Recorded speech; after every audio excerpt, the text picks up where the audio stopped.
Perjalanan ini dimulai dari kota indah Perugia menuju San Giovanni Rotondo, sebuah kota yang terkenal sebagai tempat pelayanan dan peristirahatan terakhir Padre Pio. Rasa lelah selama perjalanan seakan terbayar saat akhirnya kami tiba di kota yang penuh makna rohani ini.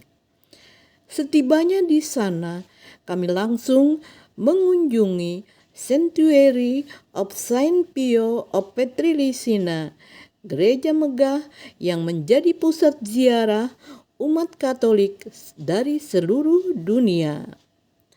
Suasana hening dan khusyuk begitu terasa, membawa hati semakin dekat dengan Tuhan. Momen yang paling mengharukan adalah saat melihat langsung jasad Padre Pio yang tetap utuh. Sebuah pengalaman iman yang sulit diungkapkan dengan kata-kata, antara kagum, haru, dan rasa syukur.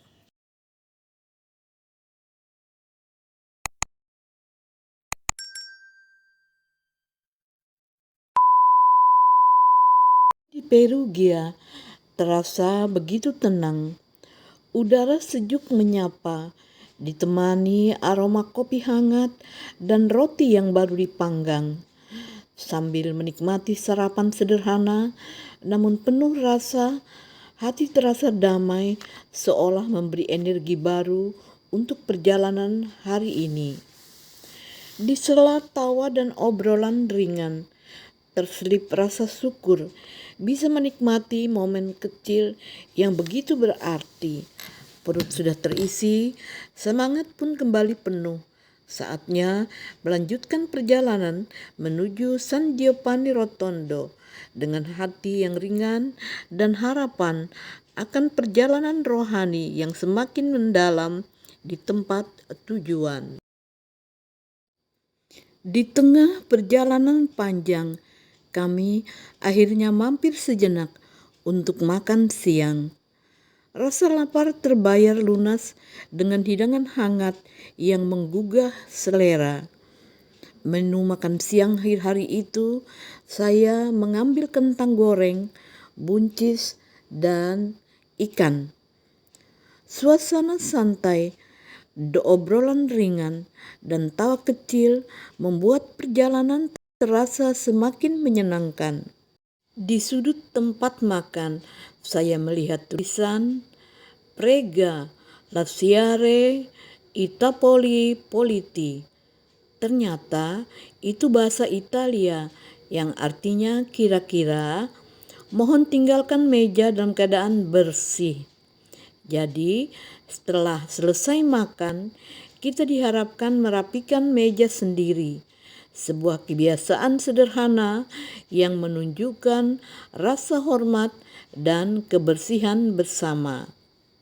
Perjalanan pun terasa makin berkesan, bukan hanya karena tempat yang dikunjungi, tetapi juga pelajaran kecil yang kami temui di setiap persinggahan.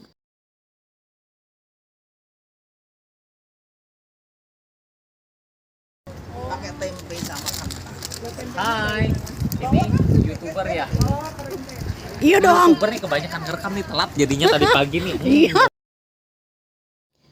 Karena saya terlambat bangun, sehingga saya juga terlambat mengikuti misa pagi sebelum berangkat ke Rotondo. Saya diledekin tour guide karena asik ngerekam ya, jadi telat. Akhirnya dalam hati saya, ya sudah, saya anggap saja ini bagian dari kenangan ziarah, rasa dokumenter. Yang penting hati tetap ikut misa. Akhirnya kami tiba di San Giovanni Rotondo. Setelah perjalanan yang cukup panjang, namun penuh cerita. Rasa lelah perlahan terbayar begitu melihat suasana kota ziarah yang tenang dan penuh kedamaian.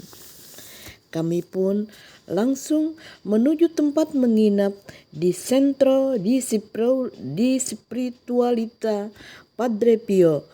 Begitu sampai, suasananya terasa sederhana namun hangat, benar-benar cocok untuk para peziarah yang ingin beristirahat sekaligus menenangkan hati. Dengan senyum lega, kami menurunkan barang dan merebahkan diri sejenak. Hari ini perjalanan panjang, tapi penuh berkat. Malam di Rotondo terasa begitu syahdu, siap menyambut perjalanan rohani yang lebih dalam keesokan harinya. Pagi itu, kami mulai mengeksplor gereja Padre Pio dengan penuh semangat. Dari Centro di Spiritualita Padre Pio, kami memilih berjalan kaki karena jaraknya ternyata cukup dekat. Awalnya, langkah terasa ringan sambil menikmati udara segar dan suasana kota ziarah yang tenang. Tapi tak lama kemudian baru terasa uji iman yang sebenarnya. Jalan mulai menanjak. Ternyata letak gereja berada di perbukitan. Jadi setiap langkah seperti sekaligus olahraga pagi.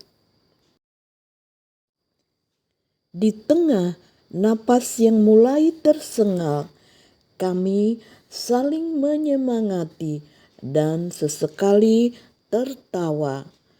Capeknya terasa, tapi hati tetap senang karena setiap langkah terasa seperti bagian dari perjalanan rohani itu sendiri. Sesampainya di gereja, rasa lelah langsung terbayar. Pemandangan indah dan suasana yang damai seolah menyambut kami, membuat semua tanjakan tadi jadi cerita seru yang tak terlupakan. Di dalam gereja ini, suasananya terasa begitu tenang dan penuh makna. Sepanjang dinding, kami menemukan deretan lukisan yang indah, masing-masing seolah bercerita tentang kisah iman dan perjalanan spiritual yang mendalam. Setiap langkah terasa seperti menyusuri cerita demi cerita dari satu lukisan ke lukisan lainnya.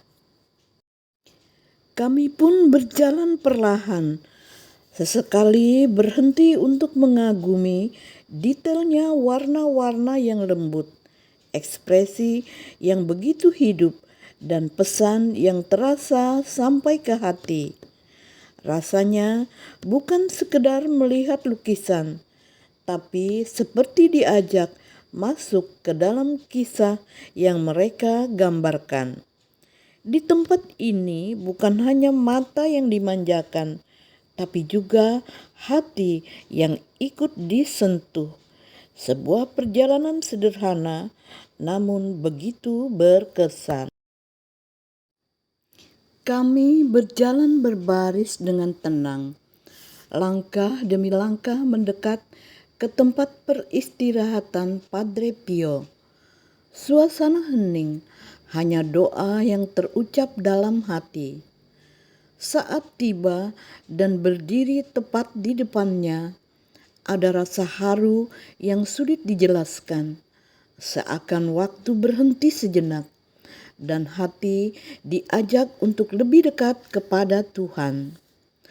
Padre Pio dikenal menerima stigmata, yaitu luka-luka yang menyerupai luka sengsara Kristus. Ia mengalami luka pada kedua telapak tangan, kedua kaki, serta luka di lambung, tanda yang ia bawa selama puluhan tahun sebagai bagian dari penderitaan dan kasihnya kepada Tuhan. Di hadapan beliau kita diingatkan bahwa iman bukan hanya tentang kata-kata, tetapi tentang kesetiaan dalam doa, kesabaran dalam penderitaan, dan kasih yang nyata dalam hidup sehari-hari. Pesannya sederhana namun mendalam. Berdoalah tanpa henti, tetaplah berharap, dan jangan pernah berhenti berbuat baik.